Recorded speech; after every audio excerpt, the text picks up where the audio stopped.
하나님의 말씀 시편 25편입니다. 시편 25편 시편 25편인데요. 같이 한번 1절에서부터 7절까지 한번 읽겠습니다. 시편 25편. 여호와여, 나의 영혼이 주를 우러러 보나이다. 나의 하나님이여, 내가 주께 의지하여 싸우니 나를 부끄럽지 않게 하시고 나의 원수들이 나를 이겨 개가를 부르지 못하게 하소서. 주를 바라는 자들은 수치를 당하지 아니하려니와 까닭없이 속이는 자들은 수치를 당하리이다. 여호와여, 주의 도를 내게 보이시고 주의 길을 내게 가르치소서. 주의 진리로 나를 지도하시고 교훈하소서. 주는 내 구원의 하나님이시니 내가 종일 주를 기다리나이다. 여호와여, 주의 긍휼과 인자하심이 영원부터 있사오니 주여 이것들을 기억하옵소서. 여호와여, 내 젊은 시절의 죄와 허물을 기억하지 마시고 주의 인자하심을 따라 주께서 나를 기억하시되 주의 선하심으로 하옵소서. 네, 22절까지인데요. 이 다윗의 시인데 어떤 상황인지는 잘 모르지만 원수로부터 고통받는 상황이 아닌가 이렇게 짐작이 되어집니다. 여기 보면은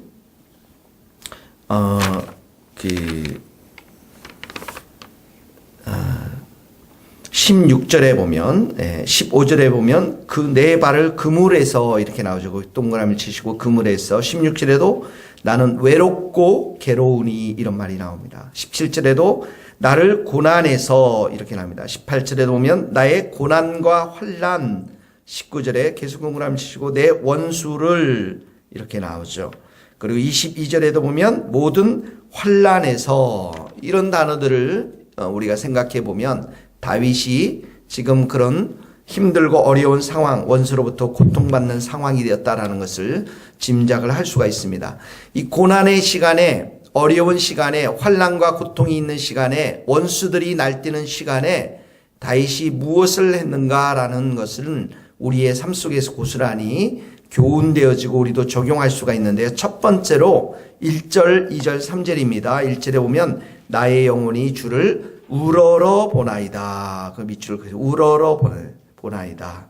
또 2절에도 보면 나의 하나님이 내가 주께 의지하여 싸우니 이렇게 나옵니다. 의지하여서 나를 부끄럽게 해도 말고 원수들이 나를 이겨 개가를 부리지 못하게 하소서. 3절에도 보면 주를 바라는 자들은, 그 이동을 잘하는 자들은 수치를 당하지 아니하리라. 첫 번째로 이 다윗이 이런 원수로부터 고통받는 상황에서 한 것은 뭐냐면 주님을 우러러보고 주님께 의지했다라는 것이죠. 여기 우러러 본다라는 의미는 간절함으로 온 마음과 뜻과 힘을 다하여 하나님만 소망했다라는 것입니다. 간절함으로 온 마음의 뜻과 힘을 다하여 하나님만 소망했다라는 것이죠. 이 원수들로부터 자유케 되어지고 이 어려운 상황으로부터 응답받는 길은 오직 하나님 한 분밖에 없다라는 그런 고백입니다. 하나님을 우러러 보는 데는 우리가 세 가지의 근거가 있습니다. 첫 번째는 뭐냐면 하나님의 선하신 성품 때문에 그렇습니다. 하나님의 성품. 여기도 보면 6절에도 보세요. 주의 긍휼, 주의 인자심 이렇게 나오죠. 그리고 7절에도 보면 주의 인자심, 주의 선하심. 동그라미 치면 이런 하나님의 성품 때문에 우리를 사랑하시고 우리를 선하게 여기시는 하나님 성품 때문에 하나님만을 간절히 바랄 수 있고요. 또한은 두 번째는 하나님의 언약입니다. 신실하신 하나님, 자기의 백성들에게 응답해 주시는, 기도에 응답해 주시는 신실하신 하나님의 성품 때문에 그분을 우리가 우러러 볼 수가 있는 것입니다. 세 번째는 뭐냐면 과거의 역사적인 사실 때문에 그렇습니다. 과거의 내 인생 가운데 응답해 주셨고 이스라엘의 과거의 역사 속에서 응답해 주신 그런 역사적인 그 체험, 경험들이 있기 때문에 하나님의 신실하심들을 이렇게 하나님만을 우러러 볼 수가 있는 것입니다. 자, 첫 번째는 하나님을 바라보고 의지하는 것이고요. 두 번째는 뭐냐면 죄의 용서를 구해야 됩니다. 7절 우리 한번 밑줄 그읍시다. 여호와여, 내 젊은 시절의 죄와 허물을 기억하지 마옵소서. 하나님을 간절히 사모하는 그 사람의 마음에는 정직함이 있어야 한다는 것이죠. 자, 11절에도 나와 있습니다. 하나님이여 나의 죄악이 크오니 주의 이름으로 말미암아 사하소서, 용서해 달라는 것이죠. 18절에도 내 모든 죄를 사하소서 이렇게 나오고 있습니다. 우리가 기도할 때 하나님만을 간절히 바라볼 때 걸림돌이 되는 것이 있는데 그게 무엇이냐면 우리의 죄라는 것입니다. 자, 구약의 시대 때는 이렇게 기도로 하나님께 또한 번제로 또한 화목제로 제사로 죄의 용서를 구했지만 우리 신약의 시대에는 누가 계십니까? 예수님이 계십니다. 예수님의 보혈이 있습니다. 오늘도 우리가 회개하면서 주님 나의 생각과 마음을 주님의 보혈로 깨끗하게 씻어 주옵소서. 첫 번째는 하나님을 바라보고요. 간절하게 하나님 앞에 나갈 때 내 마음과 내 영혼과 내 삶이 깨끗함으로 나가야 한다는 것이죠. 정직함으로. 그래서 죄의 이 용서가 지금 이 시에 중심 부분을 차지하고 있습니다. 이 히브리어의 문법에 의하면 중심 부분을 차지하고 있어요. 세 번째는 예수님의 보혈로 우리를 깨끗하게 씻음을 받으면 세 번째로 해야 될 일이 무엇입니까? 하나님의 말씀으로 나를 가르쳐 주소서. 하나님의 말씀으로 나를 교훈하소서. 오늘 본문에 보면 이 단어들이 굉장히 많이 나옵니다. 4절을 봅시다. 자, 여호와여 주의 도를 동그라미 치시고 내게 보이시고 주의 길을 내게 길을 동그라미 치시고 5절에 보면 주의 진리를 동그라미 치시고 나를 지도하시고 교훈하소서. 8절에도 보면 그의 도로 동그라미 치시 죄인들을 교훈하시리로다. 이 다 주의 백성들을 말합니다. 죄인이라는 건 회개하지 않은 주의 백성들을 말합니다. 9절에도 온유한 자를 정의로 지도하시고 정의. 그 다음에 온유한 자에게 그의 도를 가르치고 도 동그라미 치시고 10절에도 보면 여호와의 모든 길은 인자와 진리로다. 증거를 지키는 자에게 인자와 진리로다. 길.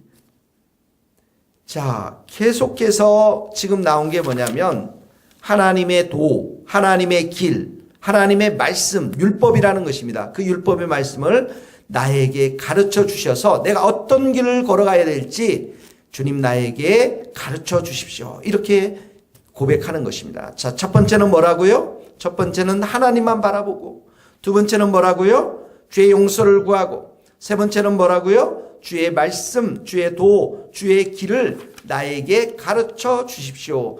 주님께서 나의 길들을 가르쳐 준다는 의미는 다른 말로 말하면 여호와를 경외하는 삶을 말하는 것입니다.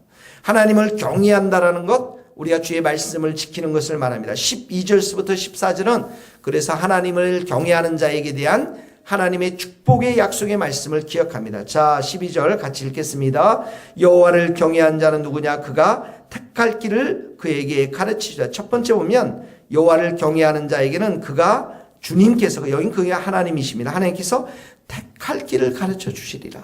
예, 택할 길, 선택할 길을 보여주신다는 거예요. 13절에 보세요. 그의 영혼은 평안히 살고, 첫 번째는 택한 길을 가르쳐 주시고, 두 번째는 평안히 살고, 영혼 가운데 평안이 임하게 해요. 세 번째는 땅을 상속하리로다. 기업을 상속해 주겠다. 이제 네 번째는 여호와의 친밀하심이 있다라는 거예요. 친밀하게 교제한다라는 것입니다. 자, 여호와를 경외하는 자에게 이런 축복의 말씀이 있습니다. 첫 번째는 여호와 하나님만을 우러러보고 바라보고, 두 번째는 죄의 용서를 구하고, 세 번째는 주의 도, 길을 가르쳐 달라고 하면서 어떻게 합니까? 여호와를 경외하게 해달라고 하고, 그런 자들에게 이런 축복을 주시고, 네 번째는 뭐냐면 하나님께 기도하는 것입니다. 네 번째 16절에서부터 22절 말씀까지가 간구에 대한 것입니다. 이제 구체적으로 기도합니다. 자, 16절에 보세요. 주여 나는 외롭고 괴로우니 내게 돌이키사 나에게 은혜를 베풀어 주소서. 거기다 밑으로 은혜를 베풀어 주소서 기도합니다. 17절에 나를 고난에서 끌어내소서. 나는 근심이 많사오니 나를 고난에서 끌어내소서. 고난에 끌어달라고 내달라고 기도합니다. 18절에 보세요. 나의 공고와 환난을 보시고 내 모든 죄를 사하소서. 모든 죄를 사해달라고 그러죠. 20절에 보면 19절에 내 원수가 있는데 20절에 보니까 내 영혼을 지켜 나를 구원하소서 이렇게 기도합니다. 수치를 당하지 않게 하소서 기도합니다. 21절에 보니까 나를 보호하소서 기도합니다. 그리고 그 기도가 22절에 보면 이스라엘로 확대되어집니다. 모든 환난에서 속량하소서 구원하소서 이렇게 기도와 간구를 드렸습니다. 자, 환난과 고통 속에서 이 네 가지 우리의 삶 가운데 적용할 수 있기를 바랍니다. 첫 번째 뭐라고요?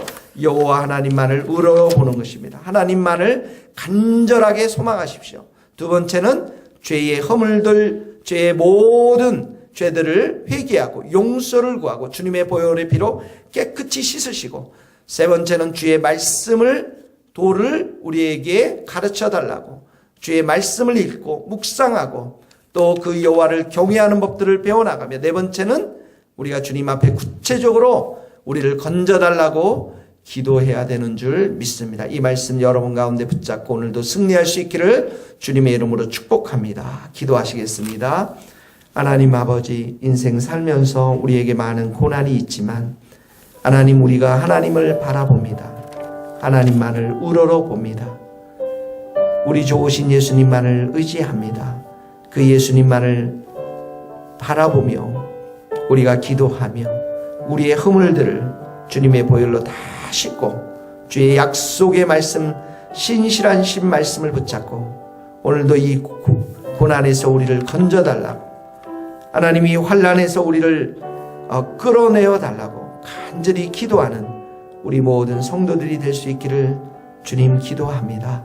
주님의 선하심과 인자심과 긍휼하심을 오늘도 기도할 때 우리에게 보여주시고 기도할 때 응답하여 주셔서 하나님, 우리가 하나님의 선하심을 맛보아 경험하는 복된 하루 되게 하여 주시옵소서. 예수님의 이름으로 기도하오며 지금은 우리 주 예수 그리스도의 은혜와 하나님의 크신 사랑과 성령님의 교통하심이 우리 모든 성도들 머리 위에 이제로부터 영원토록 함께 하시기를 간절히 축원하옵나이다. 아멘.